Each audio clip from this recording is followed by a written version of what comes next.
हे दोस्तों, स्वागत है आपका फिर से मेरे चैनल 70mm मूवी रिकैप्स में। आज मैं फिर से आपके लिए लाई हूँ एक्स्ट्रा ऑर्डिनरी अटॉर्नी वू का एक और अमेजिंग एपिसोड। आज मैं इस वीडियो में आपको एपिसोड 2 एक्सप्लेन करूंगी, जहां वो यंग वू अपना दूसरा केस लेगी। यदि आप एपिसोड 1 की एक्सप्लेनेशन में इंटरेस्टेड हैं तो शो के डिटेल्स और लिंक मैंने डिस्क्रिप्शन में डाल दी हैं। तो चलिए कहानी फटाफट शुरू करते हैं। एपिसोड 2 एक वेडिंग सेरेमनी के साथ शुरू होता है। एक लड़का और लड़की किम अपनी शादी के आयल में चल रहे होते हैं जब किम अचानक किसी को देखती है और डिस्ट्रैक्ट हो जाती है। वह अपनी ड्रेस पर पैर रख देती है जो उसकी अपर बॉडी को एक्सपोज करते हुए नीचे फिसल जाती है। अब दूल्हे का दादा जो कट्टर क्रिश्चियन है वो किम की पीठ पर बोधिसत्व का एक टैटू देख लेता है। ये इंसिडेंट हर जगह न्यूज में छाया हुआ है। यंग वू और उसके पिता वू गुआंगहो भी न्यूज देख रहे हैं। वू गुआंगहो ने यंग वू से पूछा क्या वह उस ड्रेस को पहनना पसंद करेगी। टीवी स्क्रीन की ओर इशारा करते हुए वह अपने पिता से वही सवाल पूछती है। उसके पिता गुआंगहो ने उसे बताया कि हर पिता का सपना होता है कि वह अपनी बेटी को आयल तक लेके जाए, लेकिन हमारी यंग वू को वेल्स के टॉपिक में ज्यादा इंटरेस्ट है। ब्राइड के पिता किम जोंगू हनबदा लॉ फर्म के पास आते हैं और कंपनसेशन के लिए होटल पर केस करना चाहते हैं और कंपनसेशन में 1 बिलियन की डिमांड करते हैं। जियोंगू उन्हें बताता है कि होटल ने शादी पर खर्च किए गए 230 मिलियन को वापस करने के साथ साथ कपल को एडिशनल 1 मिलियन होटल वाउचर्स के साथ कंपनसेशन देने की ऑफर करी है। अब यंग वू, म्योंग सियोक और सीईओ हान को लगता है कि कंपनसेशन वैलिड है, लेकिन जियोंगू हनबदा लॉ फर्म की तुलना टेसन लॉ फर्म से करते हैं। यह सीईओ हान की कॉम्पिटिटिवनेस को चैलेंज करता है और वह 1 बिलियन का केस एक्सेप्ट कर लेती है। जो म्योंग सियोक इस केस को बाकी टीम के सामने लाता है और इस बात को क्लियर करता है कि 1 बिलियन का कंपनसेशन पाने की कोशिश करना कितना मुश्किल होने वाला है। फिर वो टीम को 2 हिस्सों में बांट देता है। एक टीम को जाकर कपल से बात करनी है, जबकि दूसरी टीम को अंडरकवर होकर होटल में जाकर क्लू ढूंढना है। क्वांग मिन वू और यंग वू पूछताछ के लिए कपल के पास जाते हैं, जबकि चोई सुयोन और जुन हो होटल जाते हैं। मिन वू और यंग वू पहले किम से मिलने जाते हैं, जहां उसने मेंशन किया कि शादी की ड्रेस लूज फिटिंग की थी जब उसने पहली बार इसे ट्राई किया था और इसके लिए होटल स्टाफ ने उसे टाइट करने के लिए पिन का यूज किया था। गेस्ट लिस्ट और बाकी सब उसके पिता द्वारा मैनेज की गई थी और ऐसा लगता है कि किम की किसी भी फ्रेंड को इनवाइट नहीं किया गया था। यंग वो उससे पूछती है क्या तुम अपने हस्बैंड से प्यार करती हो। उसने देखा कि उसके हस्बैंड की कोई भी फोटो घर में नहीं थी और उसने अपनी शादी की अंगूठी भी निकाल दी थी, तो यह अंदाजा लगाया जा सकता है कि यह शादी प्यार के लिए नहीं बल्कि फैमिली ने प्लान करी थी। अब दूल्हे जिनुक से मिलने के बाद उन्हें रियलाइज हुआ कि शादी उनके परिवारों का फैसला था। जिनुक कहता है कि टैटू देखकर उसके दादा को चीटेड फील हुआ था क्योंकि वो एक डिवोटेड क्रिश्चियन है और अब शादी तोड़ने के लिए जोर दे रहे हैं। जिनुक ने उन्हें किम की साइकियाट्रिक हेल्प के बारे में भी बताया। मीनवाइल सुयोन जुनहो के साथ बाहर निकलती है। अचानक सुनियोन का पेट खराब हो जाता है। होटल पहुंचकर वह वॉशरूम की तरफ भाग जाती है। यंग वू वुमेन्स वॉशरूम में सुयोन के पहनने के लिए अपनी नई पिजामाज लाती है। हालांकि सुयोन अपने खराब पेट के कारण वेडिंग रिजर्वेशन में नहीं जा सकती है और यंग वू उसकी जगह ले लेती है। सुयोन एक एम्प्लॉय को वॉशरूम में बात करते हुए सुनती है कि कैसे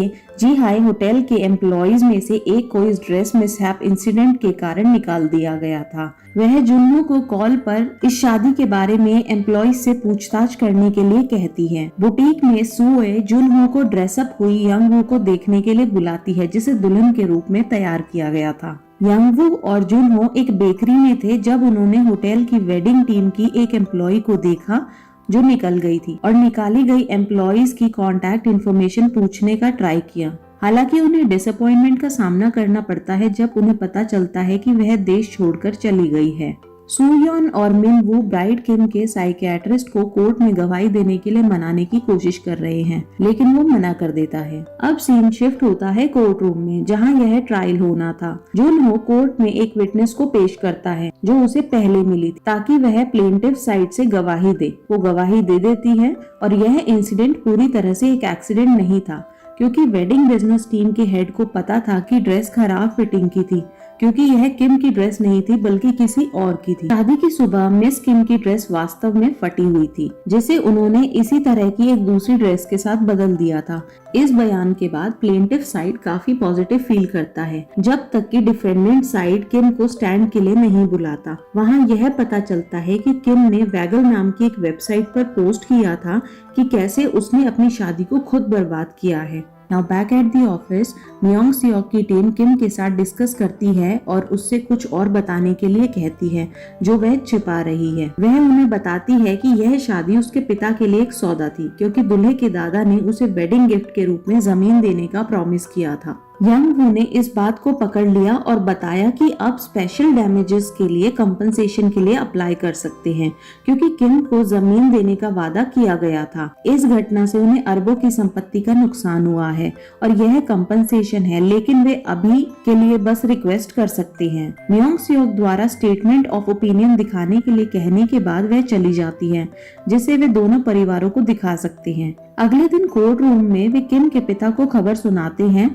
और तब जमीन की एस्टिमेटेड कीमत 33 अरब होने का खुलासा करते हैं। हालांकि जज के लिए रूलिंग लेने के लिए अमाउंट बहुत ज्यादा है, तो वो टोटल वर्थ की 10% के लिए रिक्वेस्ट करेंगे। अब किम के पिता तो खुश हैं, लेकिन किम इस बात से खुश नहीं है कि इस केस में उसकी ओपिनियन कैसे मैटर नहीं करती। यह सीन फिर से कोर्ट रूम में शिफ्ट हो जाता है, जहां जोंग मियोंग सियोक यह प्रूव करने में सफल होता है कि दूल्हे के दादा ने ऐसा प्रॉमिस किया था। वह केस जीतने ही वाला होता है जब किम खुद के लिए स्टैंड लेती है और कहती है कि वह केस वापस लेना चाहती है। दरअसल यंग वू ने पहले एपिसोड में पूछे जाने पर किम को सलाह दी थी। मिस किम अपने पिता को कॉन्फ्रेंट करती है कि टैटू में कोई गलती नहीं थी, क्योंकि वह एक बौद्धिस्ट है, और यह भी स्वीकार करती है कि वह एक लेस्बियन है। और उसके साथ खड़ी लड़की उसकी कोई दोस्त नहीं बल्कि वो है जिससे वो प्यार करती है। जब उसने उसे भीड़ में देखा तो वो अपनी शादी में रुक गई। वहाँ सब लोग हैरान खड़े रह जाते हैं जब वह अपनी गर्लफ्रेंड के साथ हाथ में हाथ डाले वहाँ से निकल जाती है, जबकि सारा लॉसूट खारिज हो जाता है। क्योंकि इस टीम का यह पहला केस था, तो पूरी टीम डिनर के लिए जाती है, जहां से यंग वू अपने पिता के लिए टेक आउट लेती है। वह अपने पिता को यह कहते हुए गिफ्ट बैग पार्सल देती है कि उसके ऑटिज्म के कारण फ्यूचर में उसका शादी करना डिफिकल्ट होगा। दूसरी तरफ टेसन लॉ फर्म में एक सीईओ का इंटरव्यू लिया जा रहा था, जिसके बाद उन्हें यह खबर मिली कि किम के पिता ने उनके सभी केसेस को वापस ले लिया है और उन्हें हनपदा लॉ फर्म को दे दिया है। उससे पता चलता है कि यंग वू नाम की एक वकील मामले को 1 बिलियन बनाने में सक्सेसफुल रही। अब यंग वू में उसका इंटरेस्ट बढ़ जाता है और एपिसोड 2 खत्म। अगर आपने भी ये सीरीज देखी है तो मुझे कमेंट करके जरूर बताएं कि आपको ये सीरीज कैसी लगी। वीडियो को देखने के लिए थैंक यू दोस्तों, तो मिलते हैं अगले वीडियो में।